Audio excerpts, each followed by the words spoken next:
Hi guys, welcome back. My name's Mark, I'm a cinematographer based in the UK. I love looking at cameras and lighting equipment and testing it out and telling you guys what I think. Today I'm going to be taking a look at Blackmagic's new Cinema Camera 6K, and I'm going to be putting it up against two cameras that I own, the Lumix and the Komodo. So let's get into it.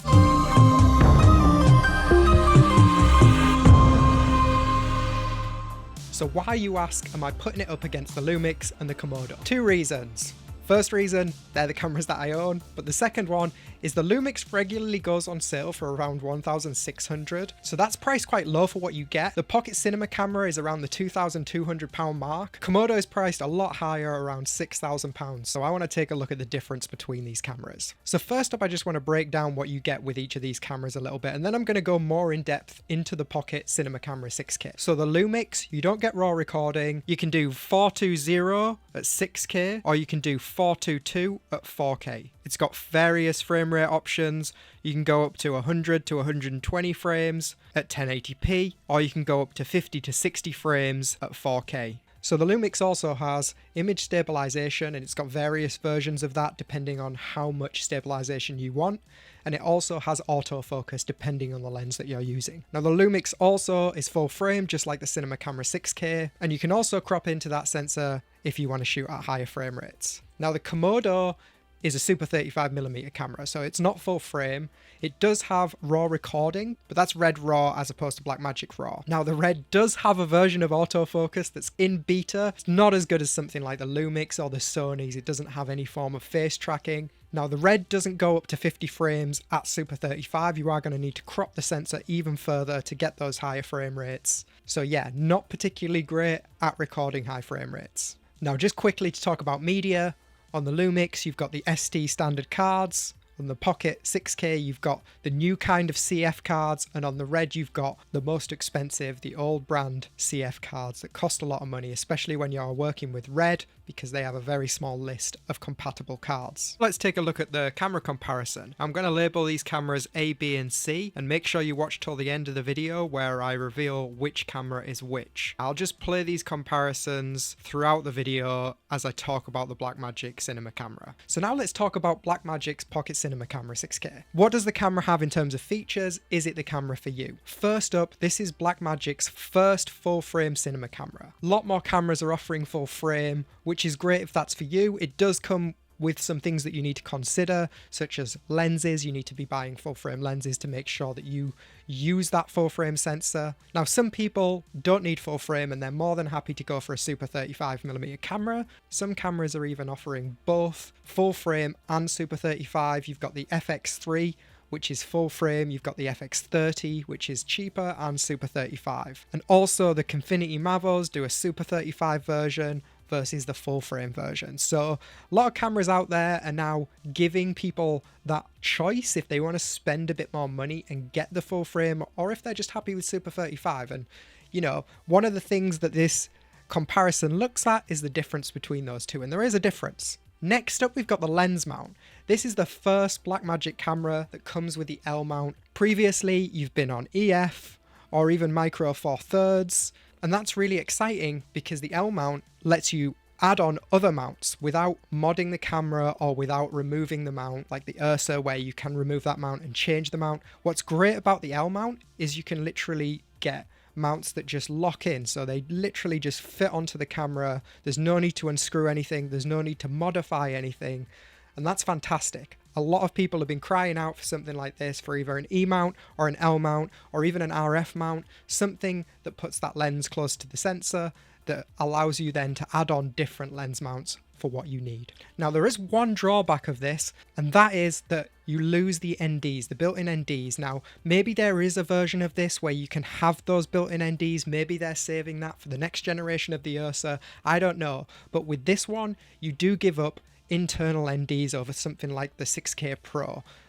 I know a lot of people love internal NDs. It is quickly becoming a new standard to have those NDs, and that's because it's just super convenient, because if you're out on shoot, your other option is to either have a matte box with sliding NDs, or you get a screw-on ND that goes on the end. Now, if you are putting different mounts onto your camera, depending on the mount, it may come with an internal ND. I just recently bought an RF to PL mount, and that comes with an internal ND built into the mount. Who's to say that further down the line, with the new Ursa that might be coming soon, fingers crossed, you might get those internal NDs again. Now, as well as this camera having full frame, you can also crop the sensor and jump to Super 35. So if you do have a Super 35mm lens, you'll still be able to use it on the camera, although you will have to shoot at a lower resolution, something like 4K over 6K. Now, they do give you some extra options for anamorphic lenses, which is great. On my previous Blackmagic camera, I had the GL Optics 50mm lens, and that was a full frame cinema lens, but I couldn't use it full frame because the camera wasn't full frame. So with this camera now, they're going to give you the ability to use the full range of that anamorphic lens, de-squeeze it, and make use of that full frame sensor. Now, one thing that I am a little bit disappointed with, I don't think this is specific to the camera, I think it's the way that Blackmagic are going, but they have removed ProRes. Maybe this isn't a big deal to you, maybe you don't ever use ProRes and you're like, why would you use ProRes if the camera shoots RAW? There are jobs that I would take Blackmagic camera on where I didn't need to shoot RAW. You know, the job just didn't really require RAW. And the thing that I loved about ProRes is you could scale down the resolution without cropping the sensor. Now, the only way to shoot at a lower resolution on the Blackmagic is by cropping the sensor. That's how RAW works in most cameras, and it was a really nice option to be able to switch over to ProRes and shoot maybe 1080p and use the full sensor, or 4K and use the full sensor. I don't know whether it's a licensing issue with Blackmagic or whether they've just decided that they no longer need it. Maybe they want you to use their ecosystem, they want you to use Blackmagic RAW. I personally would have liked to have kept ProRes. You know, there are times with my Komodo that I switch over to ProRes and I shoot ProRes just because maybe I want to jump down to 1080p because it's some kind of long form content that I might be filming an event or something like that, and the client just simply hasn't asked for 4K.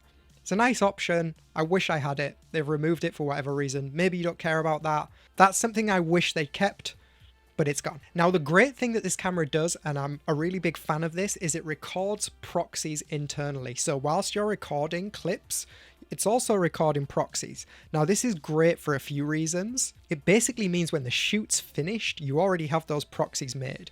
Now, yeah, you could just put all your footage through a proxy generator, leave it for an hour or however long it takes, and away you go. But with this, you can immediately send those proxies off. They're incredibly small in file size. They can go straight to the editor, and the editor could begin editing immediately. And that's a really handy feature to have. I wish more cameras offered this, gave you the option to record internal proxies. If I had one criticism, I would love for you to be able to change the setting of those proxies. I'd imagine cameras that record 2 files at once, it's probably quite demanding task on the camera, so you know, maybe they've got it set to the best settings you can have. They are 1080p proxies. It would be great if you could get a 4K option, because I was thinking maybe you might be able to hand these files off to the client if the client wants a copy, and you know, maybe Blackmagic RAW is a little bit too big and too demanding, and you know, a lot of clients don't have the capabilities of playing back RAW. They don't know how to deal with those files, and depending on the company you work for, they might not even be able to download the software to preview those files. So handing off something like an MP4 is a really great option, and it also kind of works into their ecosystem. I don't know if you guys know about the Blackmagic ecosystem, but basically if you have an internet connection, you can tether to your phone, and you can be uploading your proxies to the cloud. If you edit in DaVinci, you can set up the whole project so that whilst you're shooting, the files are going straight to the cloud, they're downloading onto your editor's machine, and they can start editing whilst you're still shooting. So it seems that Blackmagic are, you know, trying to build this ecosystem of their cameras, their editing software, DaVinci Resolve, kind of all working together, unlike any other camera system that I really know. And that's really good. It kind of makes me wish that I was in that ecosystem. I use Premiere to edit a lot, but you know, DaVinci Resolve is free. I really kind of love Blackmagic for their whole ethos around making camera kit affordable, editing equipment affordable.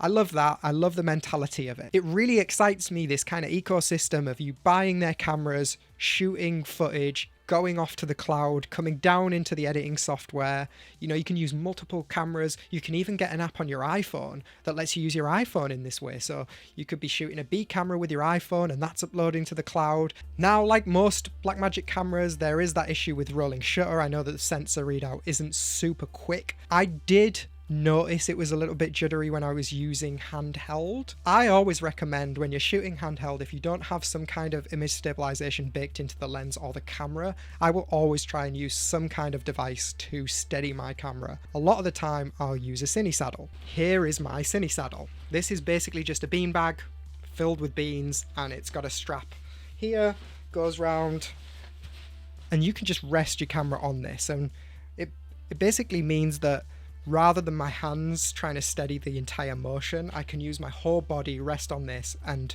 use my body to move the camera rather than just my arms. I love this thing, comes with me everywhere, super light, you know, it's not going to be really heavy. You could have an easy rig or something like that, but they're a lot heavier, they're a little bit clunky. I've had an easy rig in the past, and you know, you're always trying to not bash someone in the face or trying to get through a door frame without getting stuck. So I love the cine saddle. You could make one of these, just buy a cheap bag, fill it with some kind of soft padding, and away you go.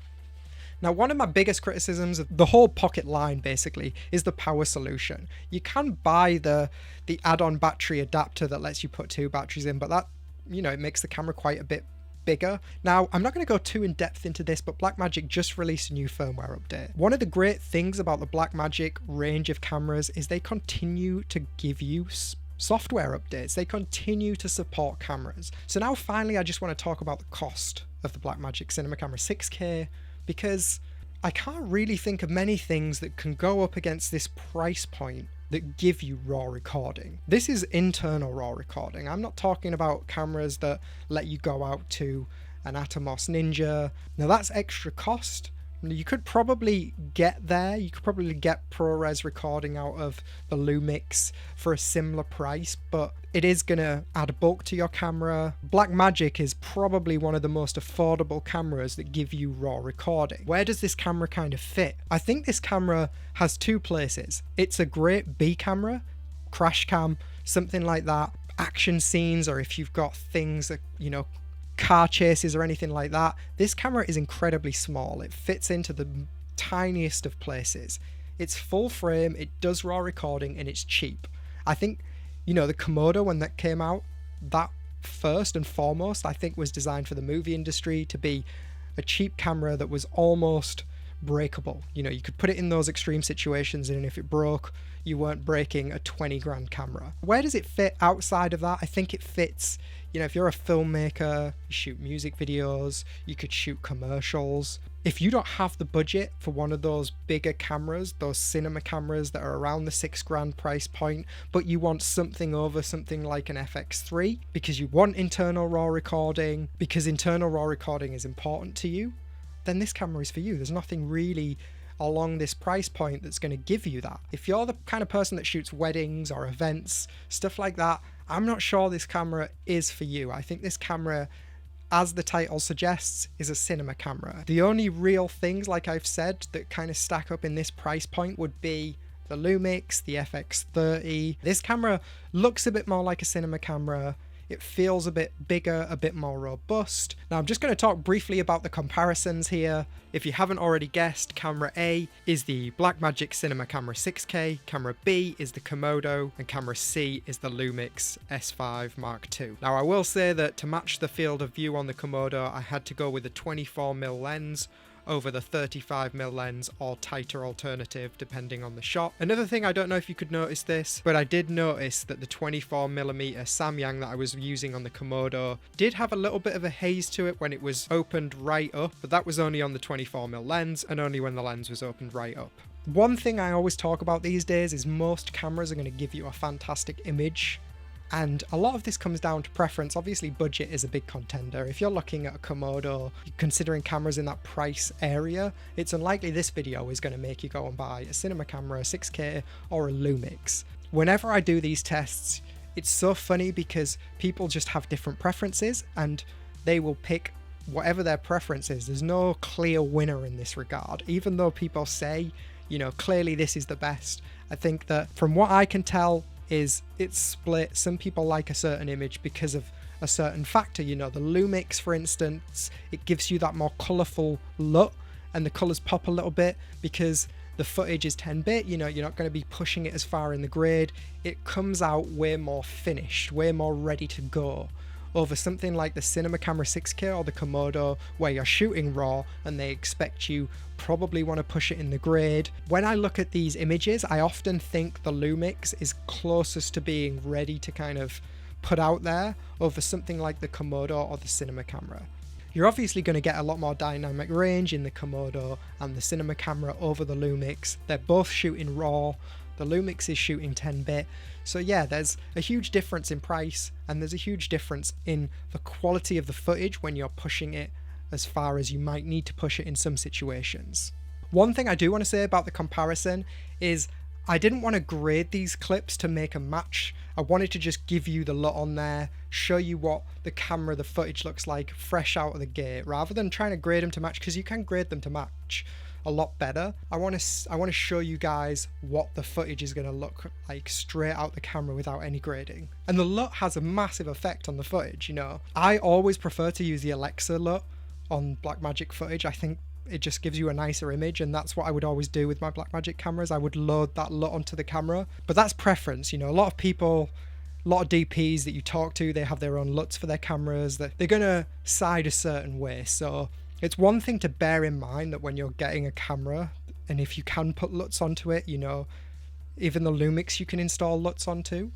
Now, low light performance between these cameras, you know, both the Komodo and the Blackmagic, they're not low light cameras. They expect to be used in a scenario where you're lighting. The Lumix, you can go a lot higher on the ISO without it getting as noisy. That's not shooting RAW. So whenever you're shooting RAW, there's going to be no noise reduction built in. They're going to expect you to apply that after. But something like the Lumix, that noise reduction is built in. So you don't need to apply it after, because it's built into the camera, it's not recording RAW. So I just want to finish the video off by saying, you know, I didn't have a lot of time with the camera. I lent it from Pro AV, so shout out to those guys. It's a great camera. I love the full frame open gate, you know, shooting open gate on stuff like the Kinfinity, the Mavo. Really found a lot of love for that, you know, in many ways. The format that you shoot, if you're shooting anamorphic or open gate, they really lend themselves to certain genres, certain kinds of film, and I love the option of having open gate, and it's something that I wish that I had. I feel like depending on the film, the genre, the style of film that I was shooting, there's a lot of films that I think would look really nice shot in full open gate, and it does give you some really great looking footage. So yeah, I'm really excited that they've gone this way with the cameras. I know when the announcement for the Cinema Camera 6K came out, you know, it ticked most of the boxes that I was looking for. It wasn't that box camera, but they did give you full frame, L mount, open gate, and it was great. So super excited to see what they come out with next. I hope you've enjoyed the video. Don't forget to like and subscribe. I'll catch you next time.